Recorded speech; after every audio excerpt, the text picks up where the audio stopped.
എന്നിട്ട് ഞാനൊരു കടായിലോട്ട് കുറച്ച് വെളിച്ചെണ്ണ എന്ന് വെച്ചതിന് ശേഷം കടുകും കുറച്ച് ജീരകം ഓപ്ഷനിലാണ്, ഇഷ്ടമുണ്ടെങ്കിൽ ചേർത്താൽ മതി. കുറച്ച് കപ്പലണ്ടി, അതുപോലെ തന്നെ കുറച്ച് പരിപ്പ് വന്നിട്ട് കൊടുക്കുന്നുണ്ട്. അതുപോലെ തന്നെ കുറച്ച് കാഷ്യൂനട്ട് കുഞ്ഞായിട്ട് കട്ട് ചെയ്തതും കുറച്ച് കറിവേപ്പിലയും. ഇത് ഇത്രയും കൂടെ നമുക്ക് നന്നായിട്ട് ഇട്ടിട്ട് കളറൊക്കെ ഒന്ന് ചേഞ്ച് ആവുന്നവരത്തേക്കും നമുക്കിതിനൊന്ന് ഇതാക്കിയെടുക്കാം. എന്നിട്ട് നമ്മൾ നേരത്തെ കട്ട് ചെയ്ത് വെച്ചിട്ടുണ്ടായിരുന്ന ക്യാപ്സിക്കം കൂടെ ചേർത്ത് കൊടുത്തിട്ട് നന്നായിട്ടൊന്ന് ഇളക്കി നല്ല രീതിക്ക് ഒന്ന് യോജിപ്പിച്ച് കൊടുക്കാം. ക്യാപ്സിക്കം ഇട്ടതിന് ശേഷം ഓവറായിട്ട് കുക്ക് ചെയ്യല്ലേ.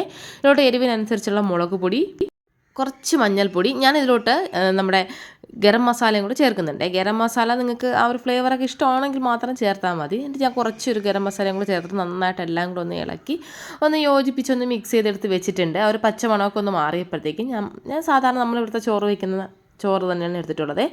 ആ ചോറും കൂടെ ഒന്ന് ചേർത്തതിന് ശേഷം ആവശ്യത്തിന് ഉപ്പും കൂടെ ഇട്ടിട്ട് ഞാൻ എല്ലാം കൂടെ ഒന്ന് ഇളക്കി ഒന്ന് യോജിപ്പിച്ച് എടുക്കുന്നുണ്ട്. ഇത്രയേ ഉള്ളൂ. വളരെ സിമ്പിളായിട്ടുള്ളൊരു റൈസാണ്. നിങ്ങൾക്ക് പെട്ടെന്ന് തന്നെ ചെയ്ത് കൊടുത്തു വിടാനായിട്ട് പറ്റുന്ന ഒരു ക്വിക്കായിട്ടുള്ളൊരു റെസിപ്പിയാണ്.